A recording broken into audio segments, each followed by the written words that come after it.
Everyone, कीफा learning में आपका स्वागत है। और इस वीडियो में जो हम क्वेश्चन देख रहे हैं वो है ABCD is a flower bed if OA is equal to 21 centimetre and OC is equal to 14 metre, find the area of the flower bed. तो क्वेश्चन में कहा है कि ABCD जो है वो एक फ्लावर बेड है। ये रहा A B C और D, ये जो रीजन है ये एक फ्लावर बेड है।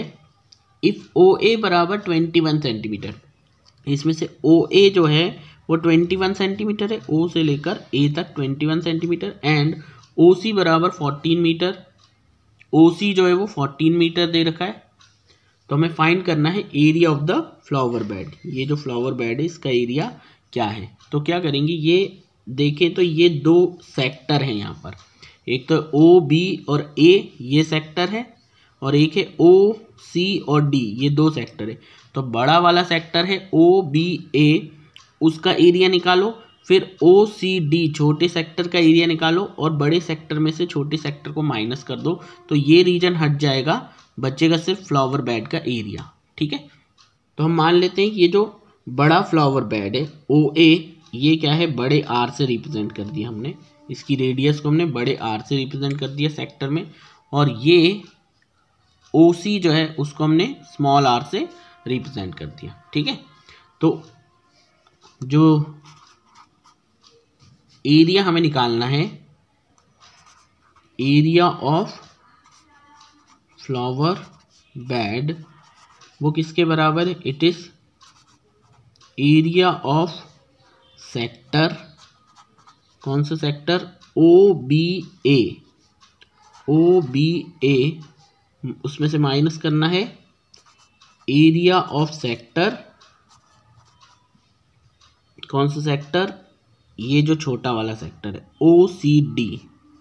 OCD ठीक है, तो देखिए फॉर्मूला देखें तो area of sector OBA, sector का एरिया का फॉर्मूला होता है theta upon 360 into pi R square. तो यहाँ पर हमने इसका R क्या माना है, बड़ा R यानी कैपिटल R माना है। तो एरिया ऑफ सेक्टर OBA के लिए हम यूज़ करेंगे R, पाई R स्क्वायर। ठीक है, तो ये है माइनस, और एरिया ऑफ सेक्टर OCD, तो ये छोटा वाला सेक्टर है जिसके लिए हमने स्मॉल r का यूज़ किया है इसकी रेडियस के लिए। तो हो जाएगा थीटा अपॉन 360 इंटू पाई और स्मॉल r का स्क्वायर। ठीक है, ये फॉर्मूला होता है। अब इसके अंदर से जो कॉमन निकल रहा है वो निकाल लीजिए। जैसे थीटा, ये थीटा दोनों के लिए सेम है, दोनों के लिए एंगल कितने डिग्री का है, 90 डिग्री का है। ठीक है, तो थीटा पाई भी सेम है, तो ये दोनों कॉमन कर लीजिए, थीटा अपॉन 360 ये भी है और इंटू पाई, और अंदर बच जाएगा यहाँ से सिर्फ कैपिटल R माइनस, और यहाँ से बचेगा स्मॉल r।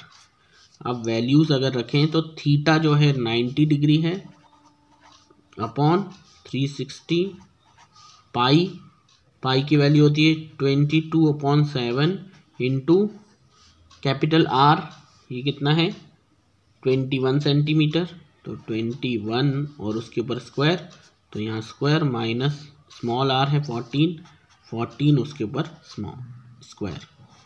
ठीक है, और आगे सॉल्व करें, 0 से 0 कैंसिल, 9 1 जा 9 4 जा। ठीक है, और ये कैंसिल हो जाएगा, ये 2 टाइम्स और ये 11 टाइम्स। तो अभी हमारे पास बचा 1 इंटू 11 इज 11 अपॉन 2 7 जा 14 इंटू, और अंदर से बच रहा है 21 का स्क्वायर, ये है 441 माइनस 14 का स्क्वायर 196। ठीक है, और ये आएगा सेंटीमीटर स्क्वायर में आंसर। और आगे करें तो 11 अपॉन 14 इंटू 441 में से 196 जाएगा, तो 11 में से 6 गया, ये आया 5। फिर यहाँ बचा आपका 3 में से 9 यानी 13 में से 9 गया तो बचा 4, और यहाँ हो गया 3 में से 2, 3 में से 1 गया 2। ठीक है, अगर ये कैंसिल हो रहा है तो कैंसिल कर दीजिए, तो ये जा रहा है 7 से, 7 2 जा 14, 7 3 जा 21 और बचा 35 बन गया, 7 5 जा हमारे पास आ गया है 11 5 जा 55, 11 3 जा 33 और 5 ये 38/2। और अगर इसे डिवाइड करें, 2 से डिवाइड करेंगे तो ये आ जाएगा 192.5 मीटर स्क्वायर।